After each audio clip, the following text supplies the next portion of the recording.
Hi friends, வணக்கம். Welcome to சமையல் with Kiruthika. இன்றைக்கி எல்லோருக்குமே ரொம்ப ரொம்ப பிடிச்ச உருளைக்கிழங்கு போண்டா எப்படி செய்யறதுன்னு சொல்லி பார்க்கலாம். அதுவும் இந்த டீ கடைகளில் தள்ளு வண்டிங்கள்லாம் கிடைக்கும் இல்லைங்களா, நல்லா சாஃப்டாக புசு புசுன்னிட்டு அந்த போண்டா எப்படி செய்யறதுன்னு சொல்லி பார்ப்போம். இது கூடவே சைட் டிஷ்ஷுக்கு தேங்காய் சட்னி எப்படி அரைக்கிறதுன்னு சொல்லி பார்க்கலாம். இந்த வீடியோ உங்களுக்கு பிடிச்சிருந்துச்சின்னா சேனலுக்கு சப்ஸ்கிரைப் பண்ணிக்கோங்க. ஃபர்ஸ்ட் உருளைக்கிழங்கு போண்டாக்கு நம்ம உருளைக்கிழங்கு வேக வச்சு எடுத்துக்கலாம். நான் எப்போவுமே உருளைக்கிழங்கு தோலை நல்லா பீல் பண்ணிவிட்டு அதுக்கப்புறம் தான் வேக வைக்குவேன். நீங்கள் தோலோடு வேக வைக்கிறதா இருந்தால் கூட பரவாயில்ல. அப்படி வேக வச்சுட்டு லாஸ்ட்டில் நீங்கள் தோலை உரிச்சிக்கலாம். நான் ஒரு 3 உருளைக்கிழங்கு எடுத்திருக்கேன். இது கூடவே தேவையான அளவுக்கு உப்பு சேர்த்துட்டு முழுகிற அளவுக்கு தண்ணி சேர்த்து இதை மீடியம் ஃப்ளேமில் ஒரு 3 விசில் வேக வச்சு எடுத்துக்கிறேன். நான் இந்த மாதிரி எடுத்துட்டு இதை நம்ம நல்லா ஸ்மாஷ் பண்ணி தனியாக எடுத்து வச்சுக்கலாம். நீங்கள் கை யூஸ் பண்ணி கூட நீங்கள் நல்லா பிசைஞ்சு விடலாம். இல்லைனா இந்த மாதிரி ஃபோக் யூஸ் பண்ணிங்கன்னா கூட உங்களுக்கு ஈஸியாக இருக்கும். அவ்வளோதான். இப்போ மசாலா எப்படி செய்யறதுன்னு சொல்லி பார்க்கலாம். நம்ம கடாயில் 1 டேபிள் ஸ்பூன் அளவுக்கு எண்ணெய் விட்டுக்கலாம். இது கூடவே 1 டீஸ்பூன் அளவுக்கு கடுகு, சீரகம், கருவேப்பிலை, நல்ல ஸ்லைசஸாக கட் பண்ண 2 வெங்காயம் நம்ம சேர்த்துக்கலாம். சேர்த்துட்டு வெங்காயம் சேர்த்த பிறகு நல்லா வதக்கலாம். வெங்காயம் நல்லா வதங்கி வரணும்.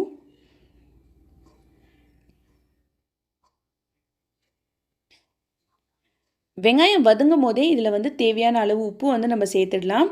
சேர்த்துட்டு இஞ்சி, பூண்டு, பச்சை மிளகாய் நான் கட் பண்ணி வச்சுருக்கேன். இஞ்சி பூண்டு நான் இடித்து வச்சுருக்கேன். ஒரு சின்ன பீஸ் இஞ்சி, ஒரு 3லேருந்து 4 பூண்டை நான் இடித்து சேர்த்துருக்கேன். சேர்த்துட்டு எல்லாத்தையும் ஒன்றா கலந்துடலாம். கலந்துட்டு காரத்துக்கு தனி மிளகாய் தூள் 1 ஸ்பூன் அளவுக்கு சேர்த்துக்கிறேன். நான் இது கூடவே ஒரு 1/2 ஸ்பூன் அளவுக்கு கரம் மசாலா, ஒரு 1/2 டீஸ்பூன் அளவுக்கு மஞ்சள் தூள் சேர்த்துட்டு எல்லாத்தையும் ஒன்றா கலந்துடுங்க. இந்த மாதிரி நல்லா மிக்ஸ் பண்ண பிறகு ஃபைனலாக இதில் கொத்தமல்லி லைட்டாக தூவிட்டு இதையும் ஒரு வாட்டி மிக்ஸ் பண்ணிக்கோங்க. மிக்ஸ் பண்ணிவிட்டு நம்ம மசிச்சு வச்சுருக்கிற உருளைக்கிழங்கை இது கூட சேர்த்து கலந்துடலாம்.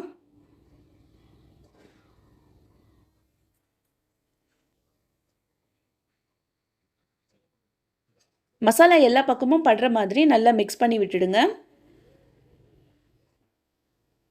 இந்த ஸ்டேஜில் நீங்கள் ஸ்டவ் ஆஃப் பண்ணிடலாம்.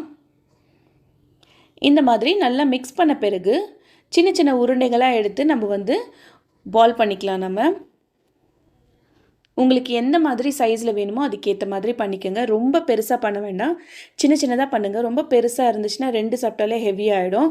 ஸோ சின்ன சின்னதாக இப்போ வச்சு சாப்பிடும்போது நல்லாயிருக்கும். இந்த மாதிரி உருண்டைகள் பண்ணி தனியாக எடுத்து வச்சுக்கோங்க.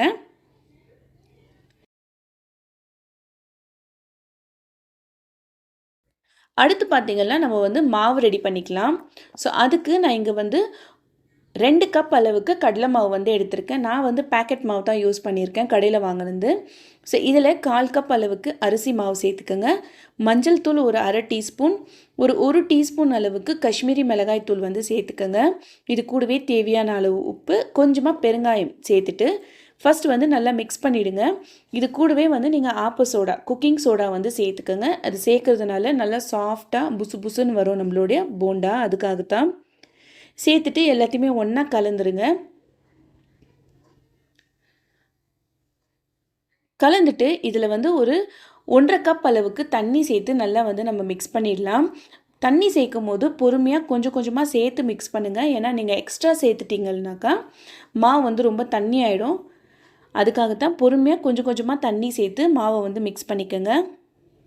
ரொம்ப திக்காகவும் இல்லாமல் ரொம்ப தண்ணியாகவும் இல்லாமல் மீடியமாக இருக்கணும் மாவோட பதம்.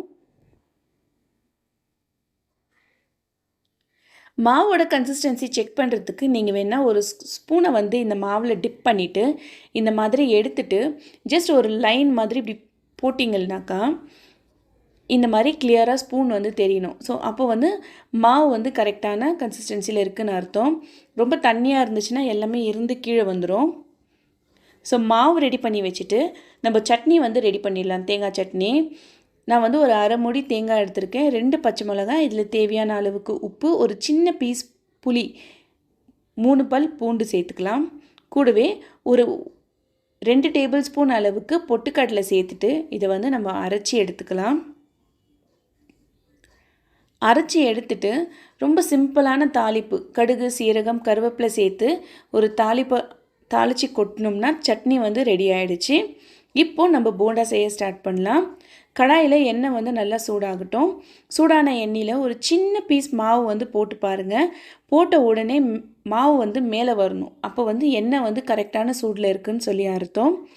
ஒரு உருண்டைகளாக எடுத்து மாவில் நம்ம டிப் பண்ணிவிட்டு இந்த மாதிரி நல்லா ஃபுல்லாக கோட் ஆகணும். அது நீங்கள் ஸ்பூன் வச்சு பண்ணிங்கன்னா இன்னுமே ஈஸி.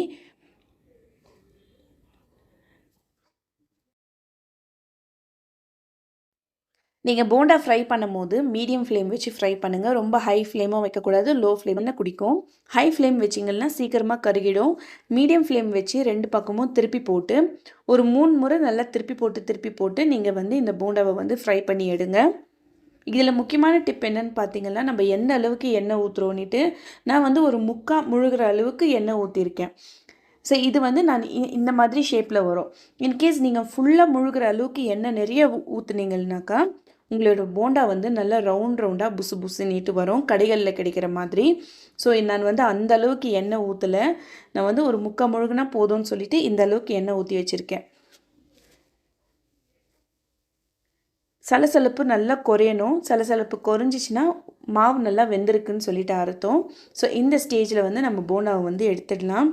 அவ்வளோதான், நம்மளுடைய ஆலு போண்டா வந்து செம்ம டேஸ்டியாக சூப்பராக வந்து ரெடி ஆகிடுச்சு. கண்டிப்பாக நீங்களும் இந்த ரெசிபியை ட்ரை பண்ணி பாருங்கள். இந்த வீடியோ உங்களுக்கு பிடிச்சிருந்துச்சின்னா கண்டிப்பாக சேனலுக்கு சப்ஸ்கிரைப் பண்ணிக்கோங்க. தேங்க்யூ.